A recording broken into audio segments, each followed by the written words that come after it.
tell them suckers to move. I ain't in the mood. Got me with the crew, let me do what I do. I tell them suckers to poof. Got me in the booth, lobby in the truth. Let me do what I do. Yeah, remember when the U come through, enter the music jungle. Or back with the block, I used to rock, I used to fumble. I still rock down, drop the ball when I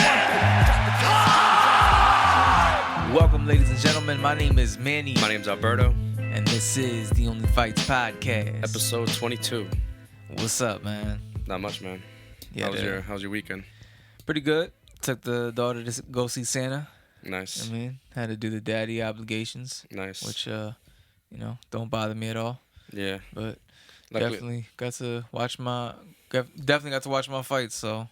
Yeah, there's a lot of fights again. Yeah, definitely not the best weekend for combat sports, I don't think. But yeah. We had some pretty good action. I'll start this with we had on Friday Artur Beterbiev taking on Marcus Browne. I was telling people about that fight. I was like, yo, look out for that. Should be a good one. Yeah. And I'm just really disappointed because that was like the worst card I've ever seen in my life, man. That shit was so sloppy. Damn. They had fighters in there that looked like they just picked them off the street a couple days before. Yeah. Like it was bad, man. Wow. Steve Rolls was on that card. It would eventually get a little better when Steve Rolls would take on Christopher Booker and kind of whip his ass, man. You know, Steve Rolls looking good. Yeah. Stops him. So, and that was in 168 when he fought Triple G was at 160. So, good fight for Steve Rolls. And then in the co-main, you had women's boxing. Marie-Eve Declare taking on Cynthia Lozano. Didn't really like this fight. It was for the IBF, a vacant IBF title in the junior middleweight division. Yeah. In women's boxing, that's 154. Yeah, I didn't like this fight because that other girl Lozano, she had no business in that ring with Declare. She knocked her out. She gets her first stoppage. This is her 18th win, and she gets her first stoppage. So she's not the strongest puncher. Yeah. And this girl that she fought obviously didn't need to fight the strongest puncher to get stopped. So I didn't like it, man. But again, man, this is like one of the worst cards I've seen. But that was the co-main? Co-main, and it led up to the main of Artur Beterbiev taking on Marcus Browne, which I thought would be somewhat of a competitive fight. Both guys are very offensive, not very defensive. Yeah. Marcus Browne, I remember him, from he had that war with John Pascal where he got knocked out, but at the same time Pascal had mad PEDs in his system. He took on Badu Jack in that fight where they clunked heads, and Badu Jack would get that freaking half his forehead was like split open. Yeah, that was really bad. Yeah. It was crazy. They ended up clashing heads in this fight, and like the same thing happened. Yeah, what round was that? Look, the third or fourth, something like that. Yeah, but it was a pretty competitive fourth round, I believe. It was a pretty competitive fight for like the first two rounds, I would say. First 2-3 rounds. And then Beterbiev would start turning it up late in the third. Fourth round is when they get that cut. And Beterbiev is bleeding profusely. His cut man wasn't doing him any favors. Damn. I thought he was doing a pretty bad job. Wow. He wasn't really putting a lot of like the Vaseline or whatever on it. Yeah. He was kind of just like covering it with the towel in between rounds. Yeah. That's not gonna do nothing. Yeah, but Beterbiev, like I be telling people, man, like to me he's like a bigger Triple G, with less skill, but you know, power, walk people down. Seems to take a good punch. He was taking some good shots from Marcus Browne, but looks like an intimidating guy. Oh yeah. A lot of people were comparing him to Khabib. Yeah, so I mean, on like the intimidation factor. And, when I finally saw him, I was like, oh, he's one of these guys. Like, he's good. He's good. He's the guy that everybody thinks that may be able to beat Canelo if Canelo fights him at 175. Yeah. Which based on that performance, I don't know. I don't think so. Is there another matchup you'd rather see him fight? Bivol, Dimitri Bivol, Yeah. who fought what, like 2 weeks ago? Yeah. Last week, 2 weeks ago, something like that. Yeah, because they're both champions, so they could unify. And Joe Smith, who fights early next year, he was supposed to fight. It got rescheduled, I believe, because of COVID. Yeah, so he fights early next year. But yeah, that he would get the stoppage. Artur Beterbiev, I believe in the 10th. And I mean, it was a decent fight, But overall, man, with the card being so trash, and if you missed it, don't beat yourself up, man, because it wasn't the best. Wasn't the best action for boxing on a Friday night though. Saturday we had I was a little busy, so I didn't get to watch the card, but we had the rematch between Joseph Parker and Derrick Chisora. Excuse me. Oh yeah. That was war. Derrick Chisora's nickname is War. You know what I'm saying? Like, that fight was crazy. Joseph Parker came out swinging and landing. He had Chisora hurt in like the second and third round. Third round, I believe he drops him, and he gets back up, kind of lets him live. Yeah. Chisora was always dangerous when he was hurt, and in the third round, it looked like he was about to get him out of there, man. Third, maybe fourth, fifth round, something like that. But Chisora just kept fighting back, and every time he was hurt, bro, I was like almost screaming at my TV, like, yo, why ain't you finishing this fight? Like the 7th and 8th, 9th round. He was just letting him like walk to the corner every time. Letting him walk around, and I'm just like, bruh, go in there. But every time he did, I did see Chisora would fight back and land some shots. So I kind of understood why. But yeah, man, pretty fun heavyweight fight. A little sloppy, but I thought it was pretty good. People were saying fight of the year. I thought that was a little crazy. Definitely action packed. Yeah, a lot of action. He ends up dropping him like 3 times or something. 3 times, and would get a decision victory. I didn't get the scorecards, but I only need them. Yeah.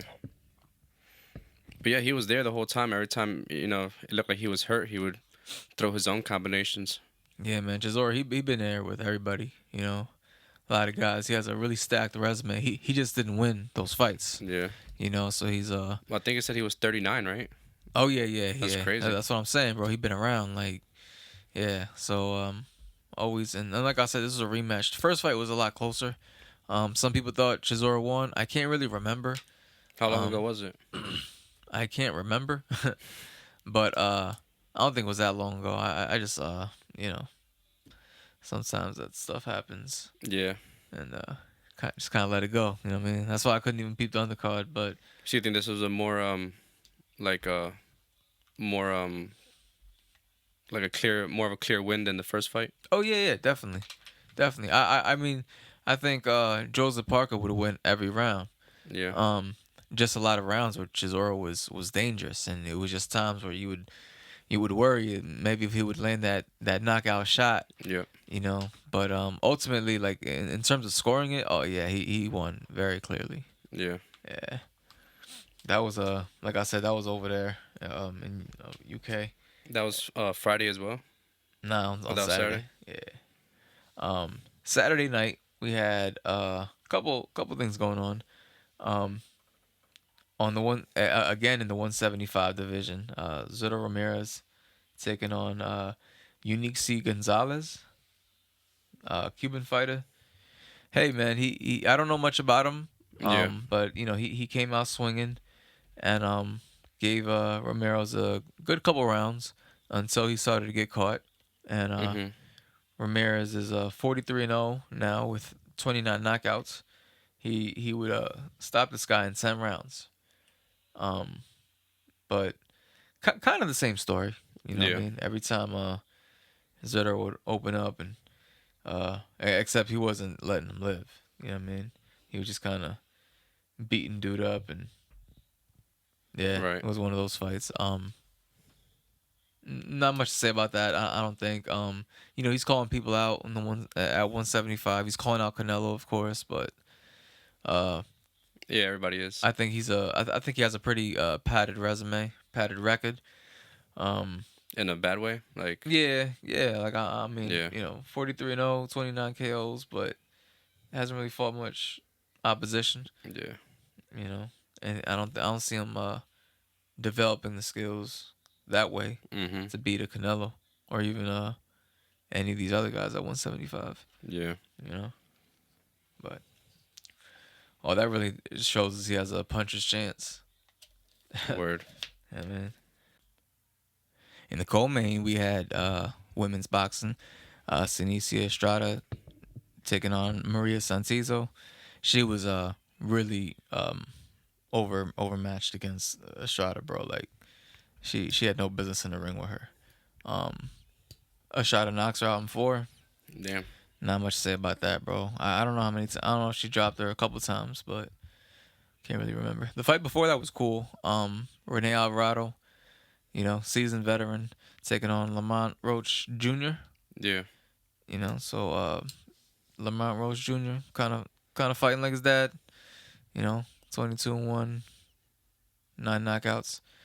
But Rene Alvarado, man, he was there to fight. It was a 10-round fight. I wouldn't say it was a close fight in terms of scoring. I thought Roach won pretty much all the rounds, except maybe like the second or third. But yeah, man, like a lot of heart and determination shown by Rene Alvarado. He would land some good shots here and there and make the fight pretty interesting from time to time. But that was a pretty fun fight. Nice. That was going on during the circus. So like if he was like complaining or whatever, you could have just watched that. Yeah. Or you could have watched PBC. PBC had a card. David Morrell. He is what is he, a WBA champion at 168? Yeah. Which is crazy because I thought Canelo was undisputed. But I guess he's some sort of like interim champion. They always add in some kind of belt, right? Like. Yeah, well, it's like status, Yeah.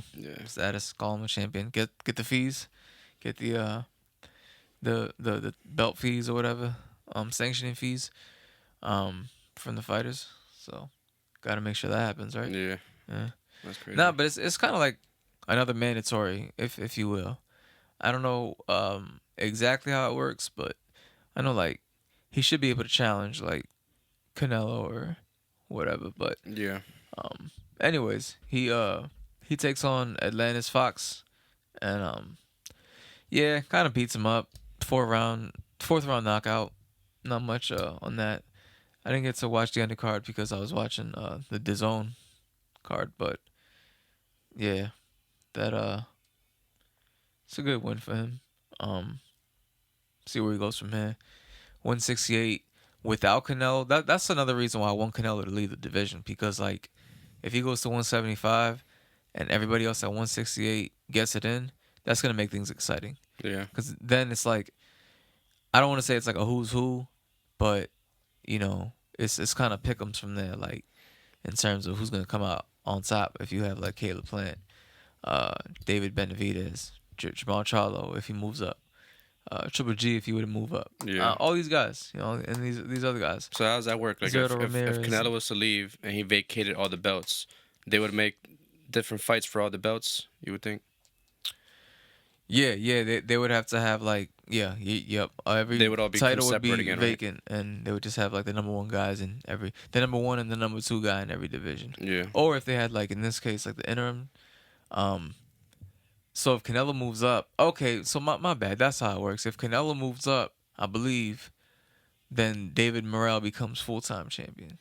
Mm-hmm. So there's no fight for it. He just becomes a champion, and if I looked it up, there's other interim champions at 168. Yeah. But like I said, 168 would definitely get a lot more interesting if Canelo moves up, which I think that's what he's doing. That's what it looks like, yeah. Yeah. But also on Saturday, like I said, we had the circus. Yep. And I caught a glimpse of it. You know what I'm saying? I took a little peek, cause I wanted to watch it, but now I'm glad I didn't. Yeah. I checked it out. So it was fun. It was pretty cool. It was you had the the football player, what's his name? Frank Gore? Yeah, Frank Gore and Darren Williams. Darren Williams. That fight went pretty much exactly how I expected it to go. Big football player, and tall, lengthy basketball player. Yeah. Okay, they're both big. They're both gonna be swinging wildly. Both very strong. I think the basketball player Williams just has the how do I say it, like, proportional advantage. Yeah. You know what I'm saying? Because he has the reach and the height advantage. Yep. And that's pretty much how it was. He would land some pretty weird shots, but they connected. And Frank Gore would look hurt, and he ain't like it, and he would land some shots, and at some point he dropped the Gore, the Williams, right? Yeah. Yeah, he dropped Gore, and it was a mess, but it was the mess that I expected it to be. Yeah. He also almost like tackled him out of the ring and shit. Yeah. Yeah, I forgot about that. Yeah, they did a lot of clinching, a lot of holding because they were tired. Yeah.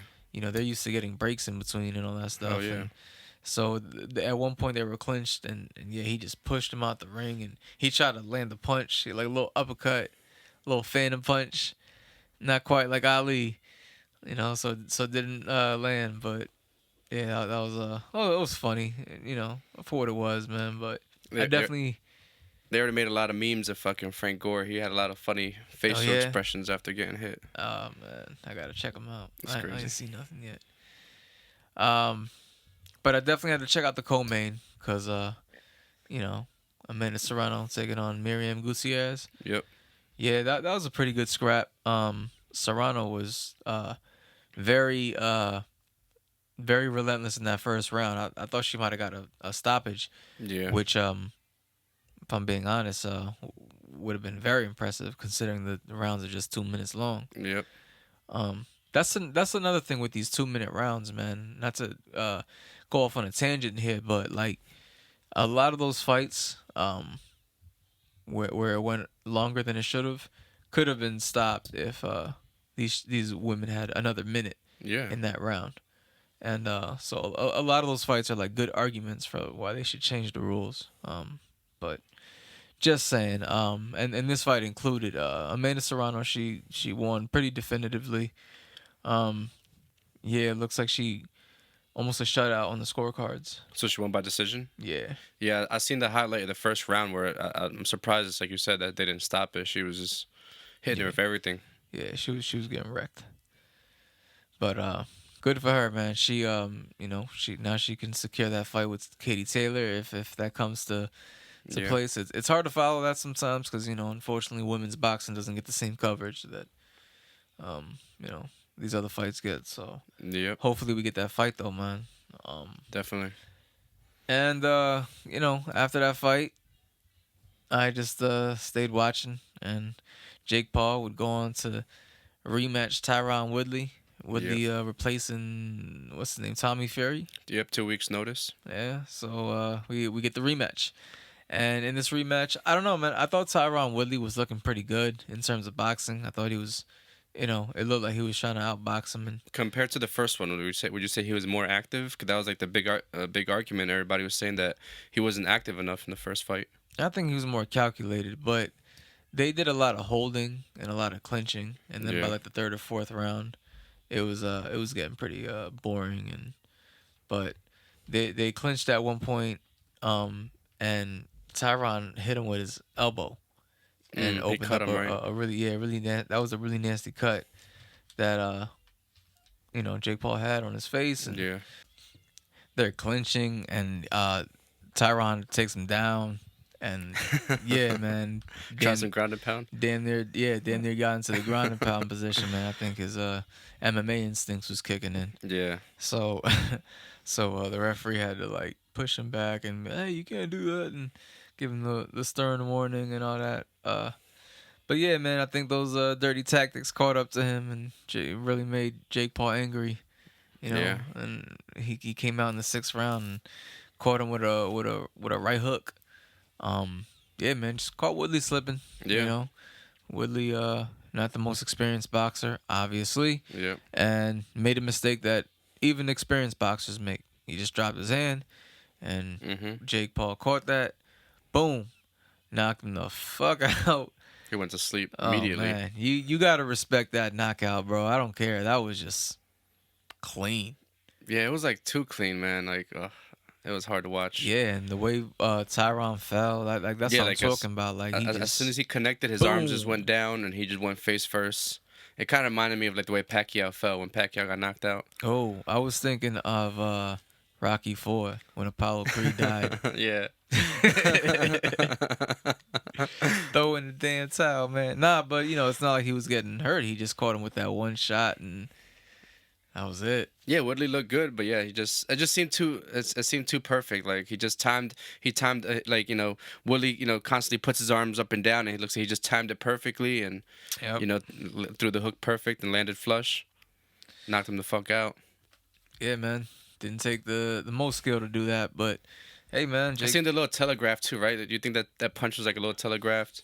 I think all of his punches are telegraphed. That's what I mean. Like it doesn't seem like it's like great But boxing. again, but whatever. Oh, you got to be an experienced boxer to pick up on things like that. Yeah. Be in real time and be able to capitalize, and that's another thing. I don't think Tyron was the most prepared.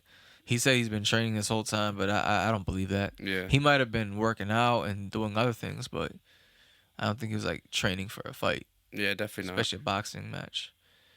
But yeah, man. And then afterwards, Jake Paul got to talk his shit. That's the only thing that I dreaded. I was like, okay, do your thing.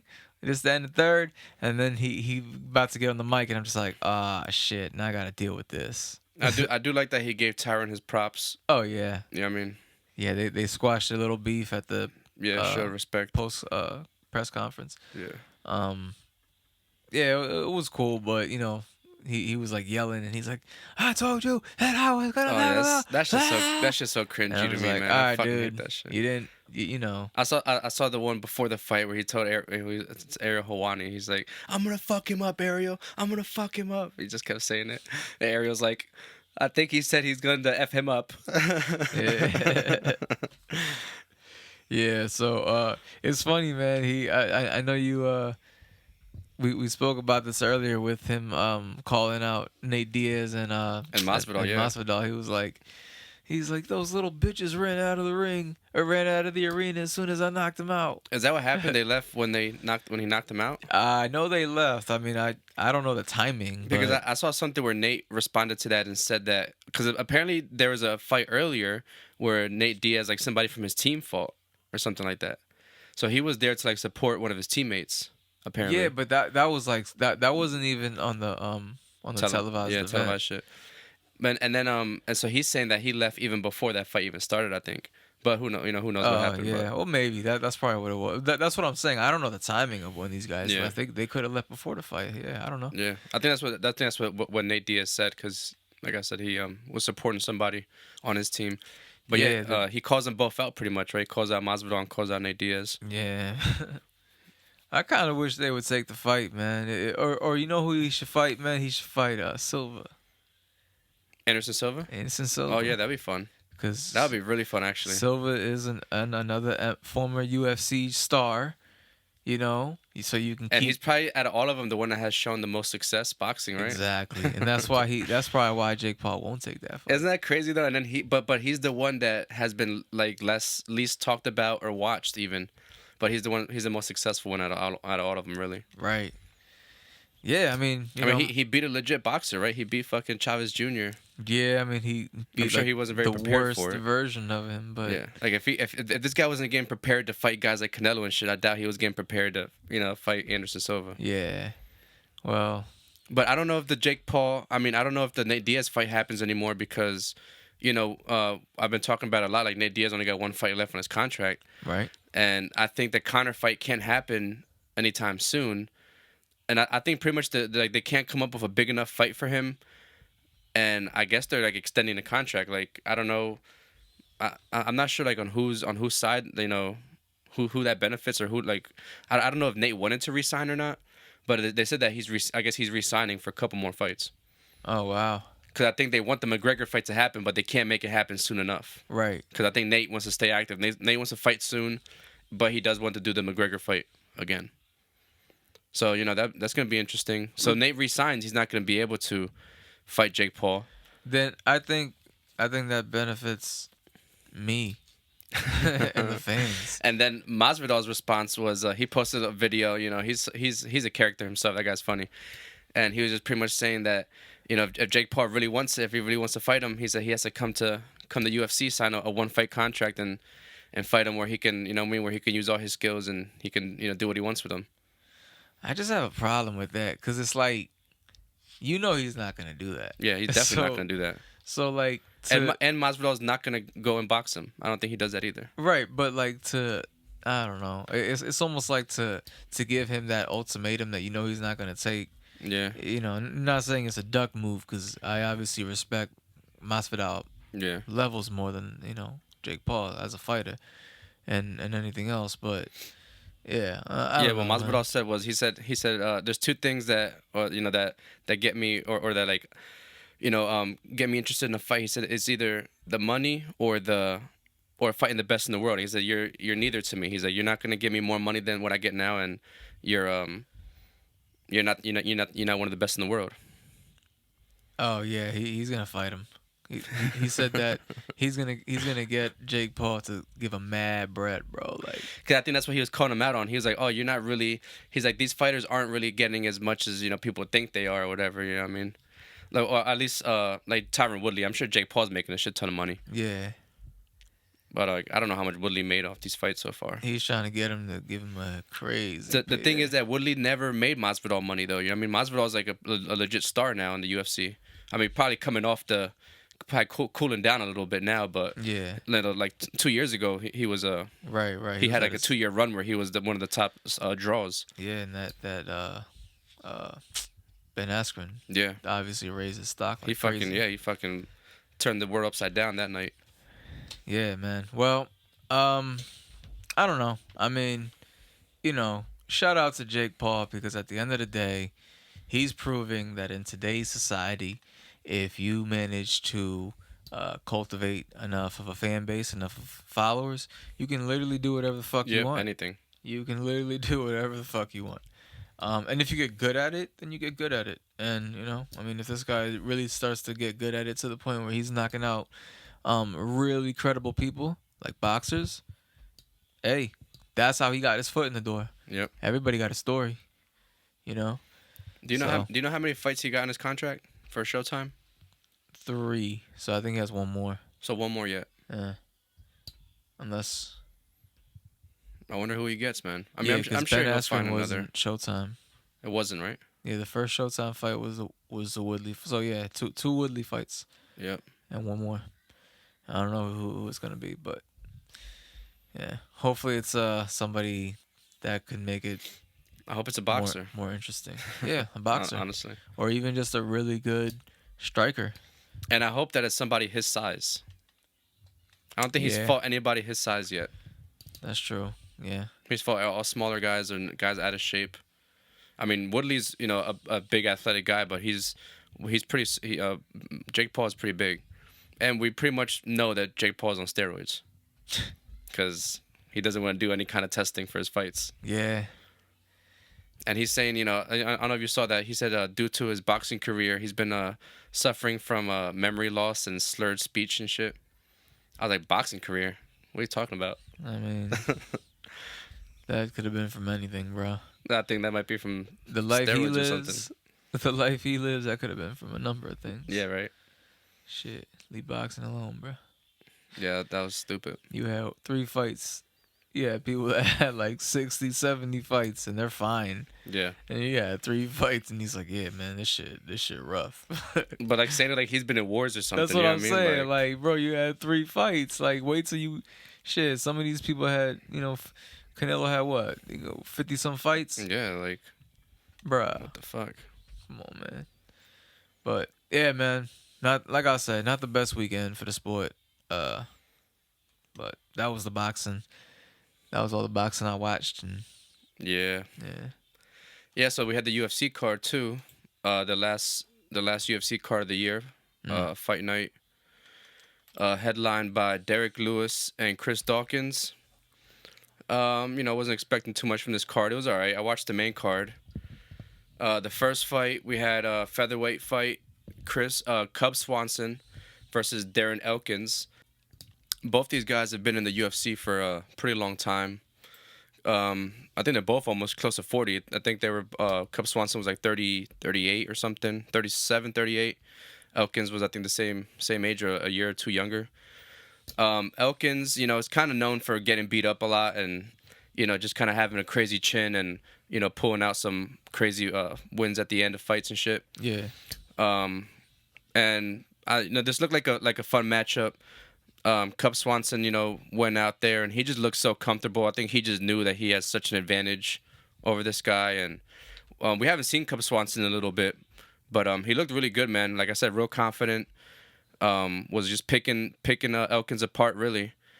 It didn't take very long for him to land a real nasty combination. Landed left and right, stunned him right away. I think he drops him.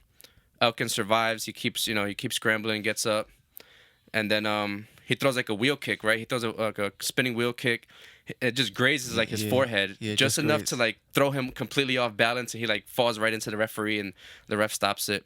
Yeah, he's doing the chicken dance that whole time, man. But even the way Bisping said it, the if that would have landed flush on his face, oh my god, that would have been crazy. That bad. But I'm glad they stopped it. Like I said, Elkins is kind of known for having a chin, and he has so much scar tissue on his face, he was bleeding instantly almost. But yeah, that was a pretty good knockout. Good to see Cub Swanson back. He says he feels better than ever. So we'll see what he got. He looked pretty good. The next fight, lightweight fight, Carlos Diego Ferreira versus Mateus Gamrot. This was the first round of this fight was really, really good, real competitive, real high level shit, high level striking, kickboxing match. I was really, really excited to see, what happened in the second round, because it was real competitive. Second round, Gamrot gets a takedown.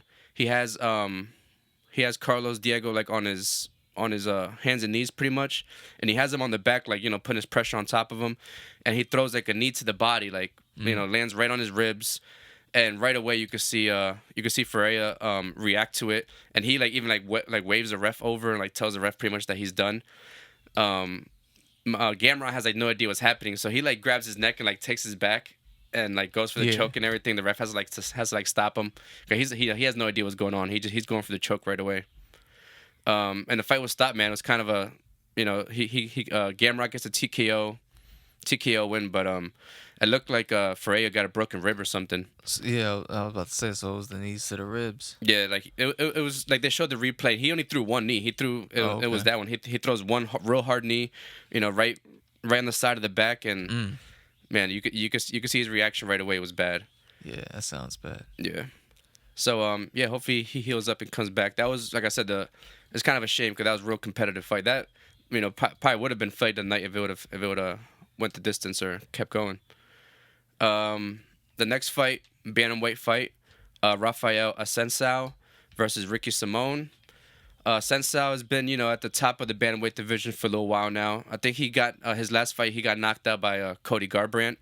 That was that one knockout Cody got where he bent. He was against the cage and he bent down and then stood up and threw that crazy hook. Yeah. And just put him out right at the end of the round. Yeah. That was Ascensio that got knocked out. Ricky Simone, I know he was ranked in the top 15 before, and then I think he lost a couple fights and got out of it. So he's working to get his way back up. He's a younger guy. He's pretty fun to watch, and this is the best I've ever seen him, man. He looked really sharp. He looked just way faster and really comfortable in there against a veteran like Ascensio, and really put it on him the first round. I think he hurt him. He hurt him pretty early in the first round and gets a takedown, and Ascensio survives. And then in the second round, I think it's an uppercut he hits him with and knocks him straight back, and then he goes and hits him with another almost like a shovel uppercut while he's on the ground, Ascensio, and hits his head right into the back of the cage and the fight stopped. Damn. So really, really impressive knockout, really impressive performance by Ricky Simone. He'll probably get back in the top 15 with that win. So excited to see him fight again. Nice. The next fight was women's strawweight fight. Up-and-comer Amanda Lemos versus Angela Hill. You know, Angela Hill's like UFC veteran. She's been in for a while. She has a lot of losses. She's 13-11. It's crazy. But she's exciting to watch. Like, she's a striker. You know, she's not afraid to bang. She's been in some wars, but you know, she's always on the wrong side of the decision. Amanda Lemos is like a knockout artist, man. She got some power for that division. Yeah, I've seen her. Yeah, she got some power. Her highlights are pretty good. So, you know, first round, Amanda Lemos is fucking taking it right to Hill. She lands a nasty front kick to the face, like real early, like Anderson Silva style, right to the face. Wow. Lands perfect, and Hill is hurt. She like stumbles back. She's able to survive though. Lemos, I think, takes her down, and Angela Hill is able to survive. She gets back up, and you know, Lemos just has that power, man. She's just throwing, you know. She's not really setting anything up. She's just throwing power shots, and she's landing a lot. Like, she really is fucking her up in the first round. And Angela Hill survives. She takes a beating. Like, I think it could have been stopped a couple times, but you know, she survives. She does pretty good using the clinch. Like, her strength is like Muay Thai. She's like a Muay Thai striker. So, like, and the clinch was really where she was able to kind of control Lemos a little bit. So she survives the first round, and then the second round. She keeps doing more of that. She starts using the clinch more, and she's getting Lemos against the cage, and is, you know, hitting her with knees to the body and stuff. And Lemos looks tired. You know, I think she like gassed herself out. I think they said that she hasn't been out of the first round in like 2 or 3 fights or something. She's got like 2 or 3 first round knockouts. Her last fights. So she looked gassed, man. She looked really gassed, and she almost pretty much like took the round off. She wasn't throwing a lot. Angela Hill took her down a couple times, and you know, really showed a lot of heart, like coming back after that beating she took in the first round. And she actually gets hit with that same front kick. Lemos is throwing it all night. Like, she's throwing that front kick right up the middle the whole time. Angela Hill doesn't move her head that much, so you know, Lemos keeps throwing it. She lands it like at least 2 more times, but doesn't hurt her. She only gets hurt by that first one in the first round. And so I think Hill wins the second round easy. So 1-1 going into the third.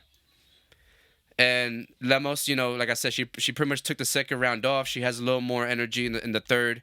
She does hit Angela Hill with a lot, you know, with a lot more power punches, but you know, Hill, you know, survives, and she does her own work. She's hitting Lemos just as much, but you know, just not with as much power.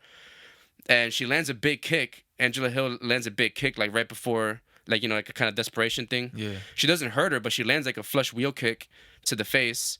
And I think she did enough. I thought she did enough to win the fight. You know, she ends up losing. Lemos gets the decision. I'm not sure what the numbers were, but you know, that was a tough loss for Angela Hill. I think she deserved that one. Yeah. You know, Lemos is the up and coming fighter. They're expecting big things from her. You know, obviously. Just pile up the losses on the veteran. Yeah. I feel that. Yeah, it kind of sucks. Hopefully Angela Hill sticks around. I didn't know this. I didn't know this either, but she's like 38 years old or something like that. Angela Hill? Yeah. Wow. She's up there too. That's crazy. But I'm not surprised. Like I said, she's been around for a while. But yeah, it was actually an entertaining fight. That was probably my fight of the night. It was pretty good. The next fight, the co-main, we had a welterweight fight. Wonderboy Thompson versus Belal Muhammad. I haven't seen Belal Muhammad fight in a while. Like, I know, you know, he's worked his way up. His last fight was the one with he was supposed to fight Leon Edwards, and Leon poked him. The fight happened, but Leon poked him in the eye like 2 times back to back, and the fight pretty much got stopped. I guess it was a no contest. Yeah. Oh yeah, that's why he says no contest.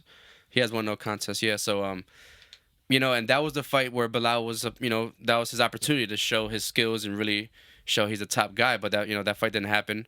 He got poked in the eye twice early. So, you know, he gets this fight against Wonderboy. And, you know, this is definitely a test for him, man. You know, Wonderboy's a veteran, been around for a while.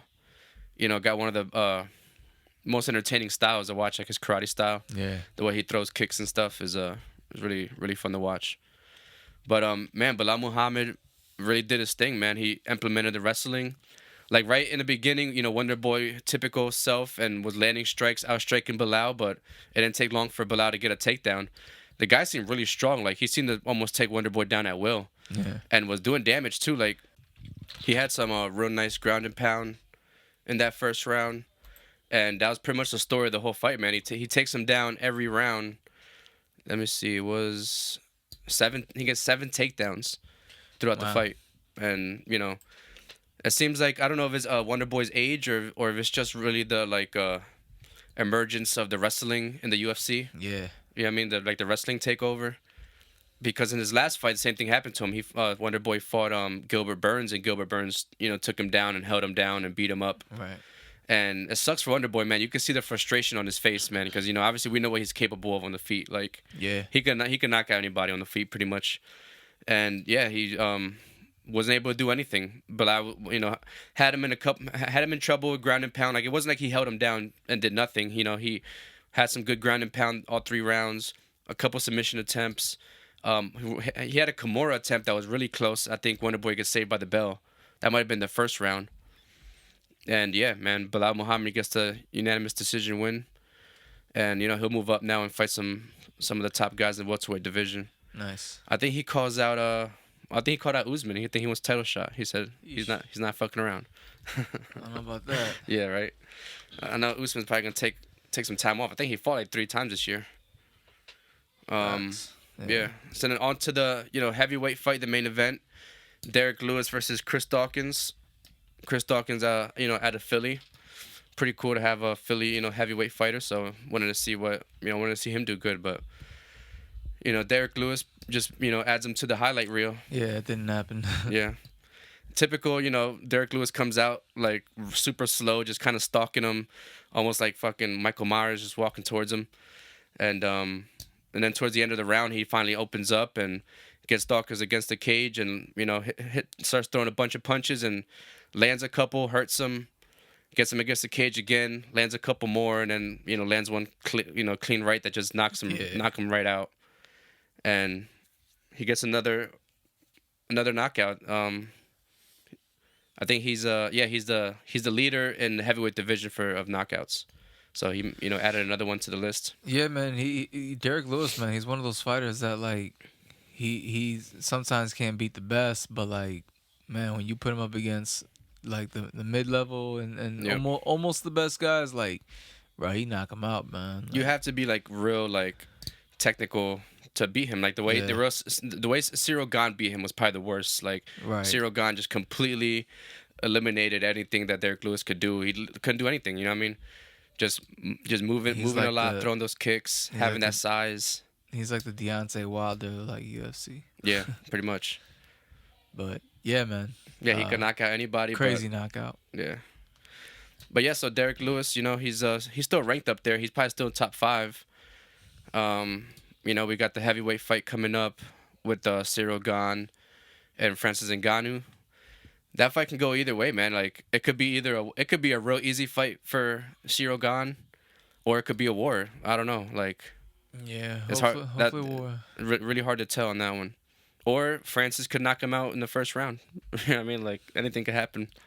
One thing that we know won't happen is Cyril Gane won't knock. I don't think he knocks him out. Like, he's not really like a knockout artist. He's a real technical fighter. You know what I mean? That's true, but you never know. Yeah. But yeah, so not bad, not bad card. Big knockout to end the year. No UFC next weekend. I'm not sure when the next card is, but next week we'll recap everything coming up and recap everything, from this past year and shit. Our favorite knockouts and fights and fighters and YouTube stars and all that stuff. We'll try to make it fun. Yeah. And there are some fights next week I can cover, but Word. we just breeze through. But yeah, man. Yeah, I mean, like I said, not the best weekend for combat sports, but not a bad weekend ultimately. I mean, yeah, a lot of crazy knockouts and a lot of fun. Word. That's always a lot of fun.